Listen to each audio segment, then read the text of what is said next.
आईपर्स ने वो कर दिखाया कि आप यकीन नहीं कर सकते, सबके रोंगटे खड़े हो जाएंगे। मैं बता रहा हूं आपको। एक पुष्कर चंद जी, उनका लड़का एक बेचारा एक्सीडेंट में खत्म हो गया, दो लड़के थे। दूसरा लड़का 21 साल का, उसको बोन मैरो कैंसर हुआ। वो पंथनगर यूनिवर्सिटी है हमारे रुद्रपुर के पास, आप जानते हैं, वहीं पढ़ता था। बाइक से टनकपुर गया और रात को उसके दर्द उठा, रात को नीचे लोअर बैक में बहुत अनबियरेबल पेन था। दिखाया गया तो पता लगा कैंसर है। एमआरआई जब हुआ, सेकंड एमआरआई में, जब उसको पहली एमआरआई में पेन हुआ तो ये बैलून देते हैं ना एमआरआई में, वो पंच कर दिया उसने तो रुक गया। फिर किया तो उसके बाद वो पैरालाइज हो गया, तब से वो पैरालाइज था। ठीक, फिर उसका सर्जरी हुई, उसकी रिपोर्ट्स भी मैं मंगा के भेजूंगा, मैं सब कुछ बता रहा हूँ। सर्जरी हुई और सीधे अपना इससे बाय फ्लाइट वो चले गए Mumbai, Tata memorial cancer hospital है जो। तो वहाँ जाके 3 या 4 महीने वो रहे। कई सारी उनकी रेडियोथेरेपीज, कीमोथेरेपीज हुई और उनको एक दिन ये कहा गया कि आप अब अपने बच्चे को ले जाओ, अब अगर हमने कीमो कर दी तो ये आपको डेड बॉडी ले जानी पड़ेगी। वो रोने लगे, वहीं पे बिलबिलाने लगे। उन्होंने अपनी ज़मीन भी बेच दी थी, करीब 60 लाख रुपए लग चुका था उनका। तो वो उन्होंने कहा देखिए कीमो करेंगे तो मुर्दा ले जाना पड़ेगा, अभी आपके पास टाइम है, 1.5-2 महीना बच्चे की आप सेवा कर लेंगे, उसके साथ अपना टाइम बिता लेंगे। वो ले आए। अब उसकी हालत ये थी, उसके 12,000 प्लेटलेट्स से और 2 उसका हीमोग्लोबिन था। तो यहाँ मेरा एक फ्रेंड है गोल्डी, उसके भाई का एक्सीडेंट हुआ था, डेथ हो गई थी। तब से उसने एक कसम खाई कि सबको ब्लड मैं अवेलेबल करवाऊंगा।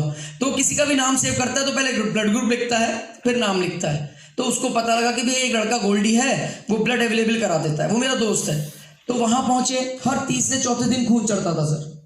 ठीक है, अब उन्होंने कहा कि आप गगन से मिल लो, कैंसर में उसने कुछ दिया है, उसके घर में रिजल्ट आया, मतलब कोई आईपल्स है उससे। वो मेरे पास आ गए और रोने लगे, बताए मेरी आंखों से भी आंसू, उनकी आंखों से भी आंसू। तो मैंने हाथ जोड़ के उनसे कहा, उनका हाथ पकड़ के, मुझे नहीं पता बच्चे में क्या होगा, मेरे घर में थ्रोट कैंसर था, उसको रिजल्ट आया, मैं इसे, मेरे को 15 दिन हुए थे सर उस टाइम, मतलब यूज करते हुए तो बहुत टाइम हो चुका था। ये मई 31 की बात है 2018। तो वो उन्होंने कहा बेटा इससे बच जाएगा बच्चा। मैंने कहा मुझे नहीं पता बचेगा नहीं बचेगा, पर मुझे ये पता है अगर ये वर्क कर गया तो डेफिनेटली कुछ हो सकता है। तो वो ले गए 4 बोतल और लेते रहे। आज जब हम मलेशिया जा रहे थे सर, तो वो एम्स में था। तो मैं स्पेशली, उनका फोन आया, गगन मेरा आईपल्स खत्म हो गया है, आप मुझे अवेलेबल करा सकते हो यहाँ से। मैंने कहा मैं मलेशिया जा रहा हूँ, आपको देता हुआ जाऊंगा। तो मैं उनको 5 आईपल्स देके गया। तो मैंने कहा सर ये यहाँ कैसे पहुंच गया बच्चा?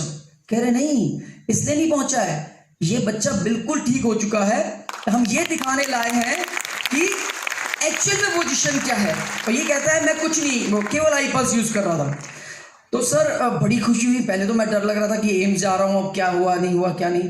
तो उन्होंने बताया कि एम्स वालों ने अपना ये जो ब्लड टेस्ट कर लिया है, सारे जितने भी टेस्ट होते हैं उसमें कोई भी कैंसर का कुछ नहीं पाया गया है। अब उस दिन उसकी बोन मैरो ड्रिल करके बोन मैरो टेस्ट होना था, जिसकी रिपोर्ट 15 दिन में आनी थी। अभी मैंने फोन किया था, लग नहीं रहा था उनको। तो ये चेक कर रहे थे ये कैंसर ठीक कैसे हुआ। अब इस पे बात चल रही है। वो बच्चा बिल्कुल ठीक है, इतना बड़ा घाव था, अब वो चलने भी लगा है। और जब भी मैं जाता हूँ मेरे पाँव छू लेते हैं, बड़े हैं बहुत, तो मैं कहता हूँ मैं भी आपका बच्चा हूँ। तो इतना अच्छा लगता है सर, क्या बताऊँ आपको। ये बहुत बड़ा टेस्टिमोनी है, मैं इसका सब कुछ पोस्ट करने वाला हूँ बहुत जल्दी।